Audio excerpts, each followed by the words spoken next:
Hey everybody, Robert here. I wanted to provide a brief video on why having the majority, even a one vote majority in either the House of Representatives or the Senate is extremely important for that political party. So in the House of Representatives, you have 435 members. To have the majority in the House of Representatives, you need to have 218 people caucus with your party. Your party will have 218 people. The other party will have 217 people. You have a one vote majority. In the Senate, there are 100 people, 100 senators. If your party controls the White House, that means your party's vice president gets to cast tie-breaking votes, meaning your party has the majority. Basically, you have 51 people in the Senate and the other party has 50. If, however, your party is not the one in the White House, you need to have 51 senators to the other party's 49. So, for example, right now, the Democrats control the White House. If the Democrats had 50 senators and the Republicans had 50 senators, the Democrats would be the majority party in the Senate because Joe Biden, a Democrat, is the vice president. And one of the vice president's duties is to break any tie-breaking votes in the Senate. Okay, so why is even a one vote majority important? This is what I want to get at. Not necessarily a 60 vote majority. If the Republicans have 240 people in the House of Representatives and the Democrats have 195 people in the House of Representatives, that's clearly a pretty big advantage. However, if the Republicans have 218 members in the House and the Democrats have 217, that doesn't seem to be much of an advantage. All it would take would be for one Republican to defect to the Democratic Party voting for an issue, and that issue that maybe Republicans don't generally support can get passed. Here's why it's really important. So Congress is made up or is organized based upon a committee system. I'm sure you've read about this in the book. You got your standing committees, your select committees, and your conference committees. Your standing committees are the committees that exist in every single Congress that, will exist across time, no matter what election it is. So there's a standing committee on foreign affairs. It was there in 2000. It's there today in 2006. It'll be in the Senate in 2020 and 2030. It's simply that foreign affairs is something the government always has to manage, right? It's a standing issue for the government. Thus, there's a standing committee in Congress on it. Congress then also has select committees. Select committees are committees that are temporarily formed by Congress in either the House leadership may form a temporary select committee, or the Senate may form a temporary select committee, or both houses together could form a conference select committee. Select committees are there to investigate a specific issue or a specific problem. And then the committee will be disbanded at the end of that process. So there was the select committee on like 9/11, for example. The select committee was formed by Congress to investigate the intelligence failures that led up to 9/11 and us not being able to prevent it. There recently was a select committee formed that investigated the Planned Parenthood videos and Hillary Clinton with that whole Benghazi thing. But after the select committee has done its thing and it's issued its report, it goes away. There's no longer the select committee on Benghazi. It's, disbanded. And then there are conference committees. Conference committees are committees that are made up of both members of the House of Representatives and members of the Senate. And they usually exist to try and reconcile differences between budgets or bills. In order for a bill to pass Congress to go to the president, so the president can either sign it or veto it, it has to pass the House and the Senate with the exact same wording. That rarely ever happens on the first try, the first go around. The House passes a House version of the bill, and the Senate passes a Senate version of the bill.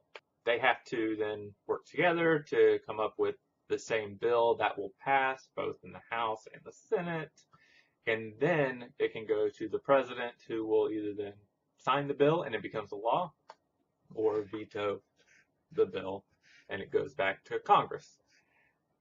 All this thus set up for why having even a one vote majority is like a gigantic, huge, big deal. All right. So we have this committee system in Congress that's set up. How do we decide, though, if there are 13 members on a committee, who occupies those 13 seats? And once we have a committee, when we have this committee, who do we decide gets to be the head of the committee? And the head of the committee gets to decide the agenda of the committee. Here's what will happen.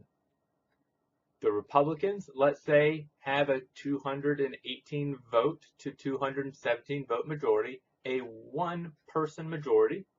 That gives the Republicans, though, the right and ability to appoint the chair people to every single committee in the House of Representatives. And if there are cases where they're like 13 or say 21 or 23, an odd number of people on a committee, the Republicans would get one extra. They get the majority of the people on the committee seat. So if a committee has 13 members, the Republicans would get 7 and the Democrats would get 6. Okay. Now, controlling the agenda of a committee is very important. It has a profound effect on what Congress does. Having your party occupy the committee chair, thus the agenda of the committee, can be the difference between the committee considering a bill on healthcare reform, debating a bill on healthcare reform, having investigations into insurance companies and healthcare reform, versus the committee investigating, say, whether or not the EPA, Environmental Protection Agency, is overstepping its authority and trying to regulate coal. So this slim majority will impact the agenda of Congress from the bottom to the top, or if you prefer, from the top all the way down to the bottom. The majority party in the House of Representatives will, in every case so far, also get the Speaker of the House. The Speaker of the House controls the flow of legislation in the House of Representatives, meaning essentially the Speaker of the House sets the agenda. So the House of Representatives could spend all of its time and energy on, say, immigration reform, if that is a priority of the Speaker of the House, or it could spend all of its time and energy on attempting to repeal Obamacare, as like the House of Representatives has done a lot over the past 6 years or whatever. The House of Representatives knows, the Republicans in the House of Representatives know that Obamacare, the Affordable Care Act, is not going to get repealed. Obama will just veto any law that happens to pass the House and the Senate repealing Obamacare. So they know it's not going to happen. However, Republicans in the House also feel like nothing else is going to get done. So what are they going to do other than just vote over and over and over again on repealing Obamacare? They could take up immigration reform. The Senate, for example, last year, maybe, passed a immigration reform bill with 67 senators voting in favor of it. That would mean both Democrats and a lot of Republicans supported it. A supermajority of senators supported this immigration reform bill. It would go to the House. The House, though, just decided, you know what? We're not going to consider immigration reform at all. We're just not going to touch it. We're not going to worry about it. We're doing nothing with it. Sure, the Senate passed a bill, but the Senate doesn't control the House. Speaker Boehner, who was the Speaker of the House of Representatives at the time, who controlled the flow of legislation in the House, said, you know, this isn't something I feel like working on. I don't follow what Obama wants. I don't follow what the Senate wants. So I'm just going to do something else. If a different speaker had been in control, or if the Democratic Party had the majority, even a one-vote majority, the immigration bill might have come up for a vote. The fact of the matter with that specific immigration bill even is that a majority of the members in the House of Representatives would have voted for that bill. It would have passed.